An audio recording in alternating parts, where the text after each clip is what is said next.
오늘 하나님께서 우리에게 주신 말씀은 전도서 10장입니다. 전도서 10장 12절에서 15절까지만 읽겠습니다. 같이 합독하겠습니다. 전도서 10장 12절, 제가 가진 성경 958면에 있습니다. 찾으신 줄 알고 같이 합독하겠습니다.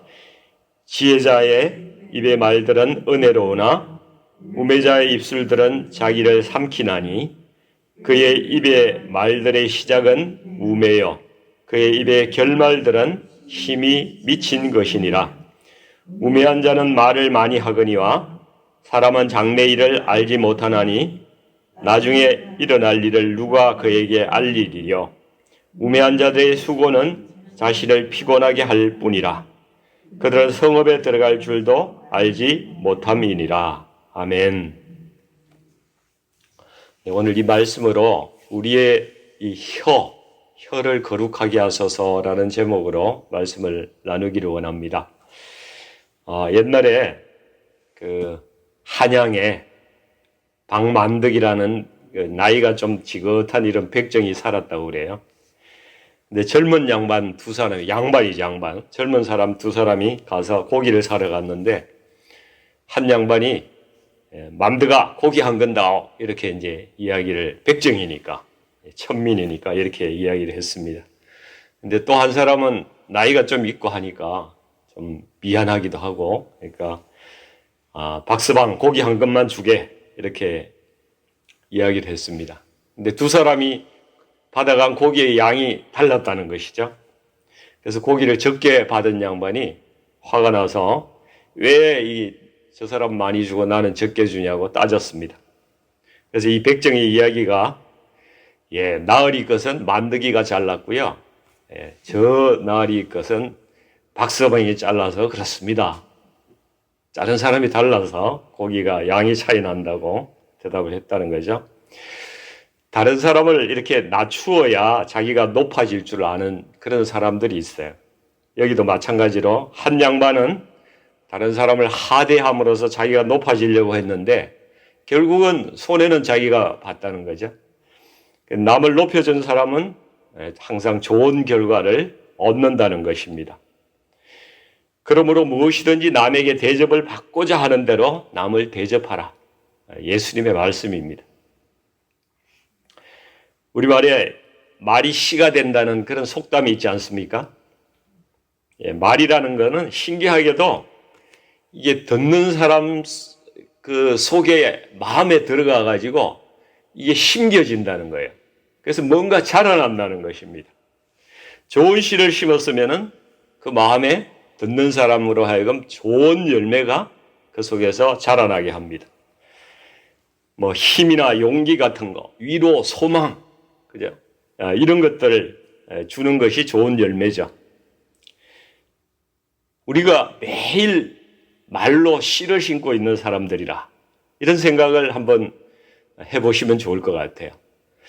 오늘 나는 말로 어떤 씨를 심고 있었는가? 항상 이제 그런 생각을 하고 살자는 것이죠. 근데 나쁜 씨를 다른 사람에게 심으면은 그 사람의 마음에는 이게 절망이나 우울한 마음, 낙담하고 포기하고 싶은 마음, 그죠? 무기력해지고 이런 사망의 열매들이 맺힌다는 거예요. 그리고 이 나쁜 씨는 이상하게 또 뿌리가 깊다는 것입니다.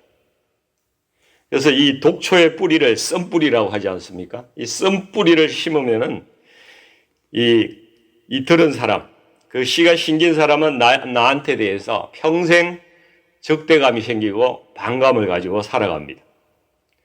근데 가장 가까운 사람들한테 이 독초의 씨를 막 심는 그런 사람들이 엄청 많이 있다는 것이죠.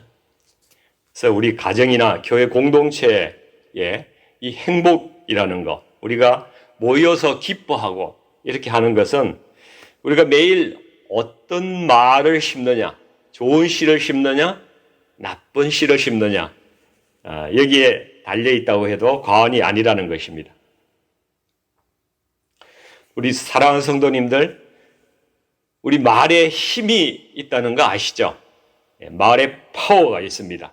그것도 아주 큰 힘을 가졌다는 것을 모두가 아실 것입니다. 배가 아무리 커도 그 배를 조종하는 것은 쪼매난 그 핸들이에요. 키가 아주 작습니다. 한 손으로 이렇게 핸들링 할 수 있는 작은 것이죠. 배의 키처럼 우리 혀도 아주 우리 몸에서 작은 것이지만은 그 영향력은 가장 큰 것이란 말씀이 성경에 나와 있죠. 야고보서 3장에 혀는 작은 지체로 돼 큰 것을 자랑하도다. 보라, 아주 작은 불이 얼마나 많은 나무를 태우는가. 혀는 곧 불이요 불의의 세계라.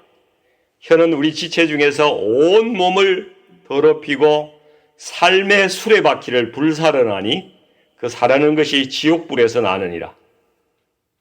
또 혀는 길들일 사람이 없느니라 이렇게 말씀하고 있습니다. 혀는 사실 총이나 칼보다 더 무섭습니다. 왜냐하면 총에 맞으면은 금방 죽습니다.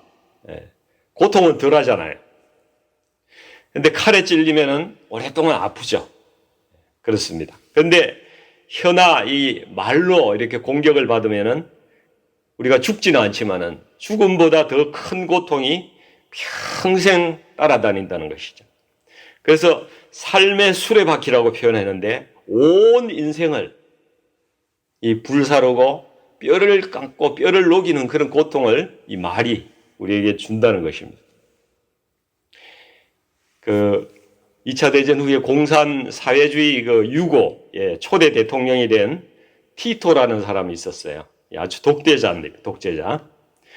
이 사람이 어릴 때는 성당에서 신부의 미사를 집전할 때 옆에 보조를 해주는 그런 소년, 착실한 소년이었다고 그래요. 근데 티토가 이 성례 중에 잔을 실수해서 떨어뜨렸답니다. 그래서 잔이 깨졌는데 신부가 이 소년 티토의 뺨을 막 때렸대요. 때리면서 다시는 이 제단에 나타나지 말라고 그렇게 수모를 주었다고 합니다. 그래서 정말 티토는 그때 예배의 제단을 떠나가지고 무신론자가 되었고요. 공산혁명을 주도했고 나중에는 독재자로 그렇게 살아갔습니다. 그리고 나중에 비참한 최후를 맞았죠.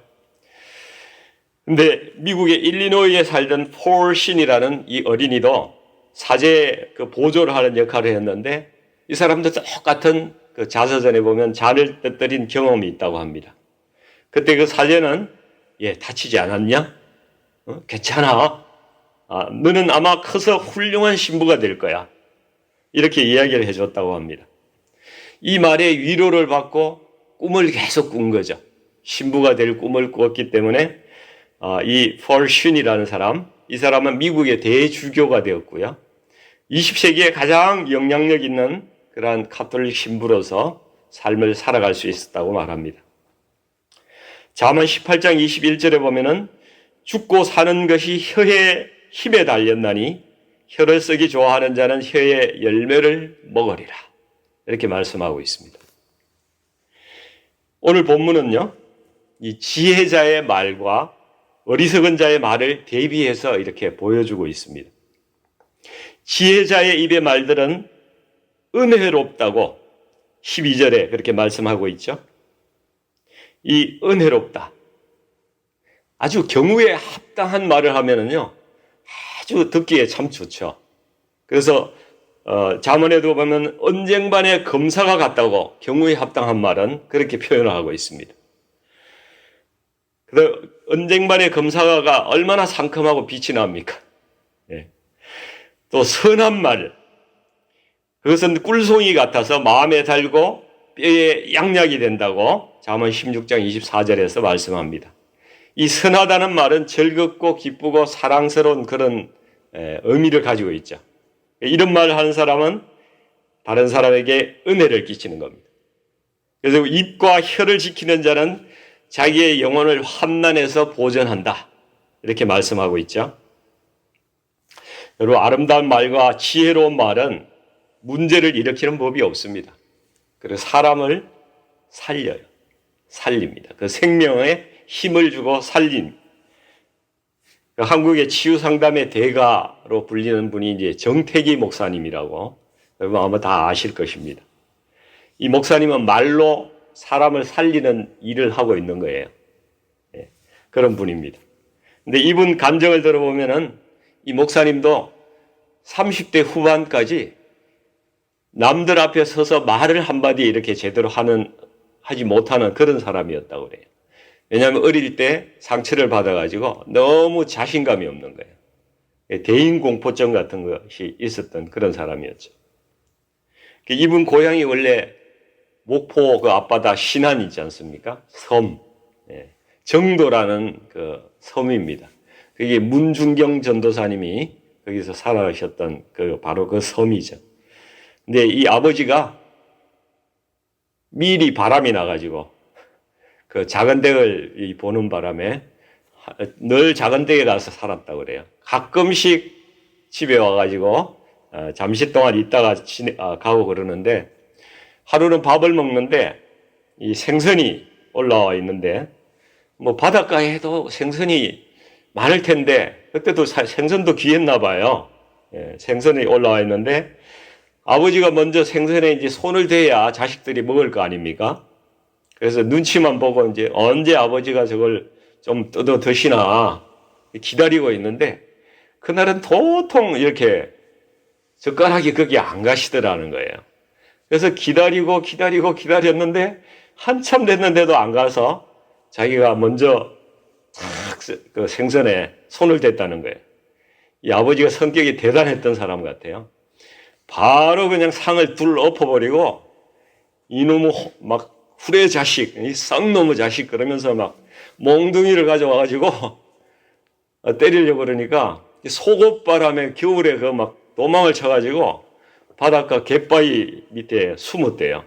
그래가지고 거기 한참을 앉아 있는데 왜 그렇게 춥고 서럽고 배도 고프고 무섭고 그런 마음이 한참 동안 울다가 이렇게 돌아왔는데 그 이후로 이 사람이 그냥 말을 잃었대요. 말을. 자신감을 잃어가지고 용기도 잃고 그래서 공부는 그래도 잘해서 나중에 이분이 유학을 가게 됐는데 이 치유 상담학 이쪽을 이제 공부하려고 미국에 유학을 갔는데 자기 표현을 못하니까 그 교수가 너는 치유 상담에 적합하지 않아. 이런 학문에는 적합하지 않으니까 다른 길로 가라. 이렇게 이야기를 하더랍니다. 근데 나는 지금 몇 년 동안 이거 하기 위해서 그래도 이렇게 공부하고 해왔는데 이거 시간도 버리고 너무 이제 화가 나죠. 근데 이제 자기 표현을 못하니까 말은 못하고 문을 쾅 닫고 나가버렸대요. 근데 그때 교수가 따라와가지고 잠깐만 있어봐. 네가 네 의사를 표현한 걸 내가 처음 봤다.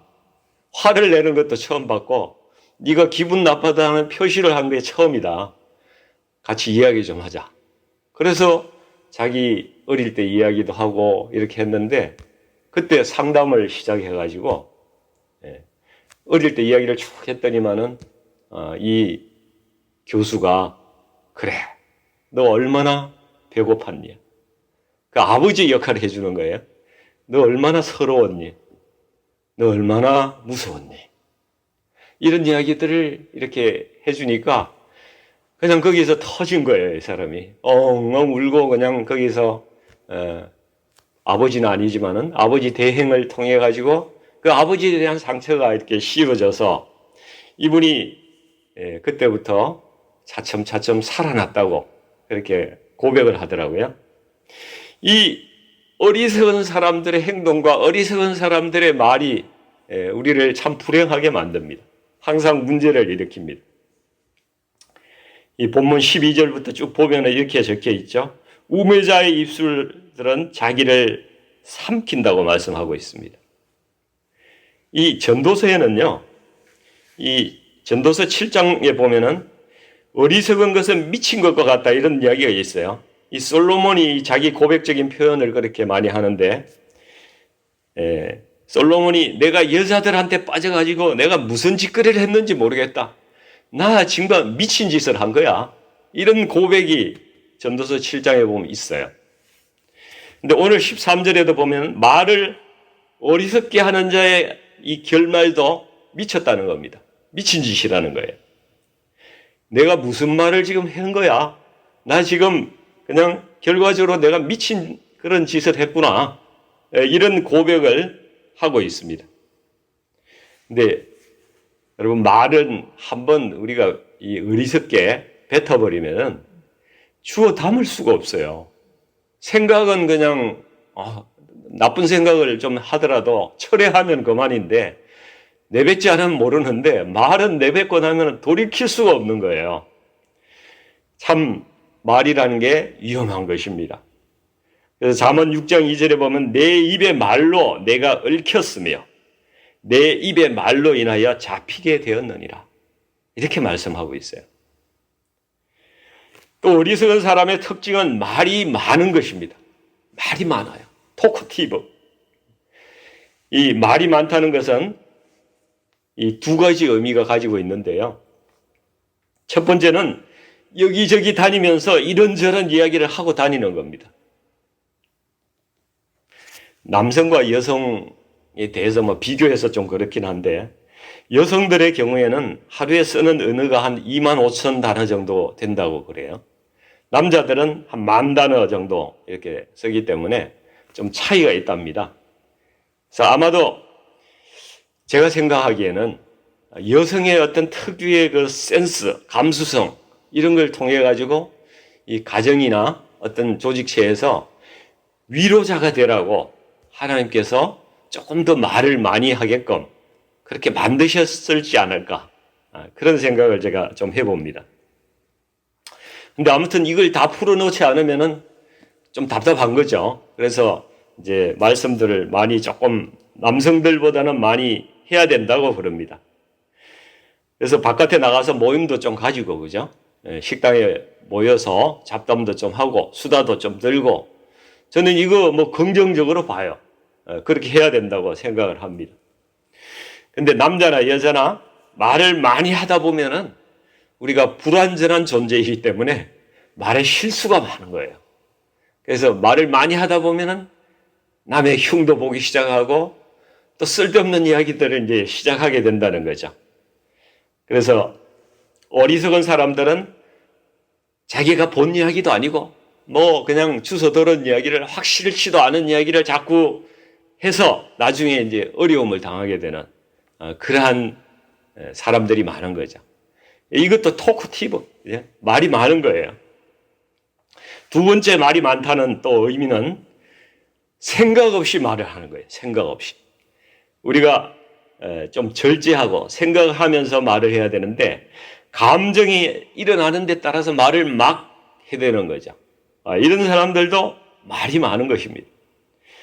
절제하지 못하고 감정에 따라서 나오면은 돌이킬 수 없는 그런 결과를 초래할 수 있습니다. 이 총이나 칼, 말은 사람을 죽이는 도구가 되는 거예요. 감정에 따라서 막 해댔다가는 정말 사람을 죽입니다. 왜냐하면 예수님께서 산상수훈에서 이렇게 말씀하시잖아요. 살인하지 말라.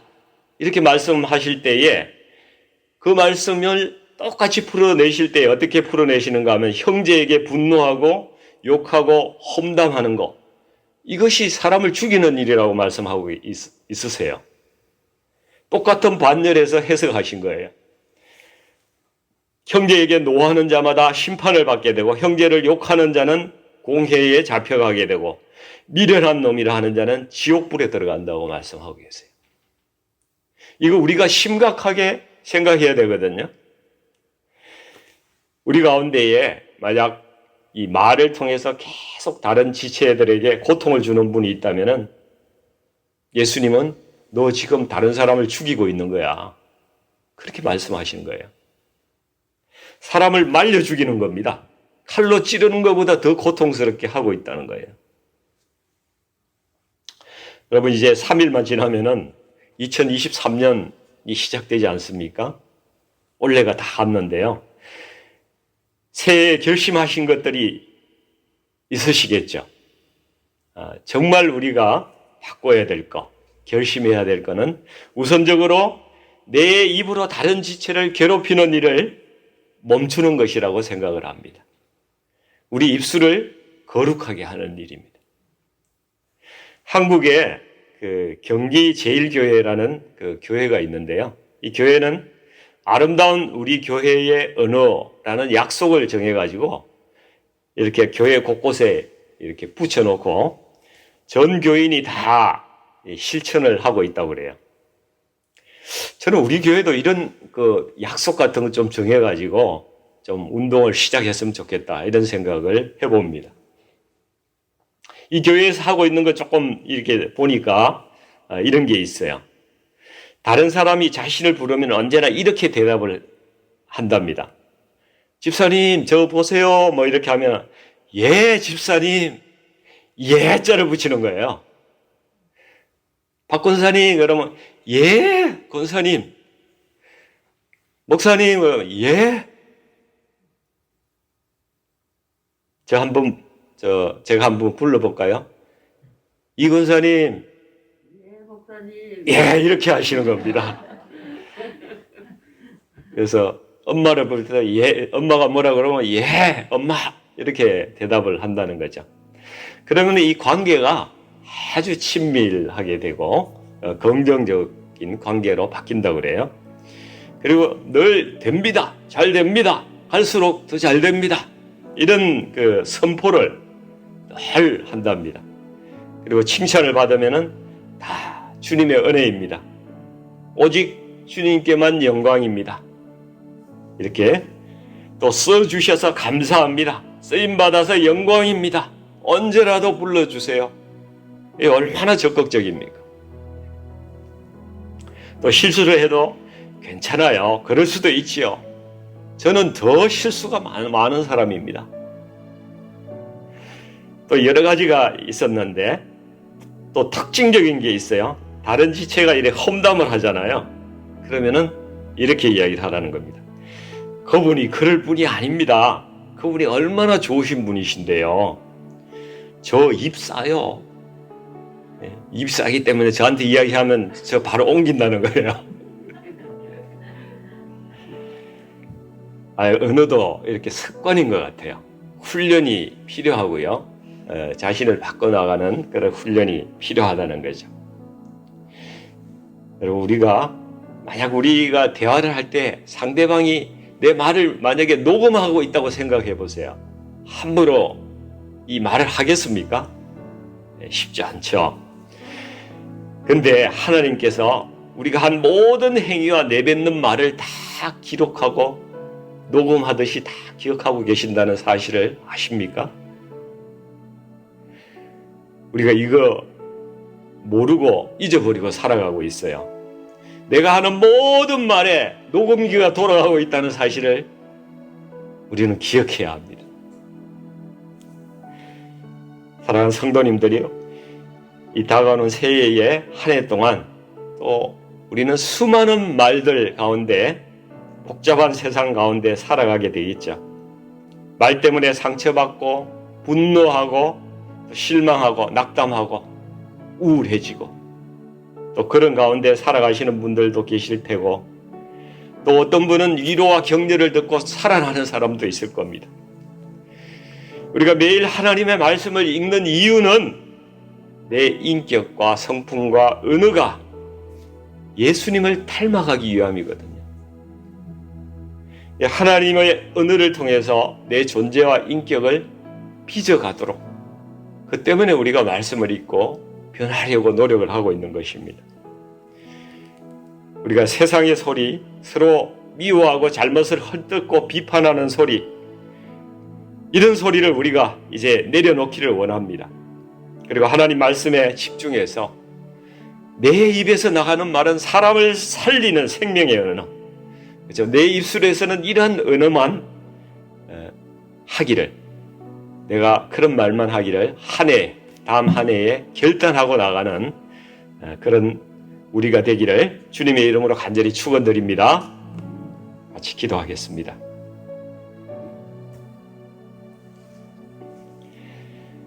거룩하신 아버지 하나님, 저희들이 입술과 이 혀의 문제로 얼마나 또 죄를 범하고 또 서로 고통을 주고 그렇게 살아가는지 모릅니다. 아버지 하나님, 이제 저희들의 혀와 이 입술을 주님 앞에 올려드리기를 원합니다. 제 입술로 인해서 상처받고 힘들고 낙담했던 영혼들이 있다면 아버지 이 시간 만져주시고 치유해 주시옵소서. 그리고 저의 잘못을 용서하여 주시옵소서. 우리가 회개하고 결단하고 나아갈 때 아버지 하나님 하늘 문을 여시고 성령으로 충만하게 하여 주시옵소서. 이제 머지않아서 새해가 시작될 텐데 아버지 하나님, 우리의 입술을 성령의 불로 씻어 주시옵소서. 그래서 거룩한 입술이 되게 하시고 사람의 생명을 살리는 입술이 되게 하여 주시옵소서. 늘 우리가 우리의 자녀들을 축복하게 하시고 격려하게 하시고 또 우리의 배우자에게 용기와 칭찬을 아끼지 않는 그런 사람 될 수 있도록 하나님, 우리 모두 그러한 지혜로 살아가게 하여 주시옵소서. 우리 교회 지체들에게 서로 사랑의 은으로 위로와 덕을 끼치는 그러한 사람 되게 하여 주셔서 내가 가는 자리마다 그곳이 기쁨이 넘치고 아버지 하나님, 내가 만나는 사람마다 나로 인해 행복하게 되는 그러한 사람 되기를 원합니다. 아버지, 내년에는 그런 사람으로 살아가게 하여 주시옵소서.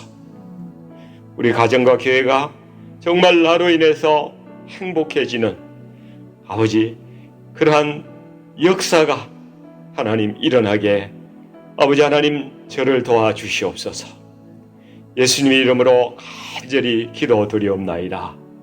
아멘.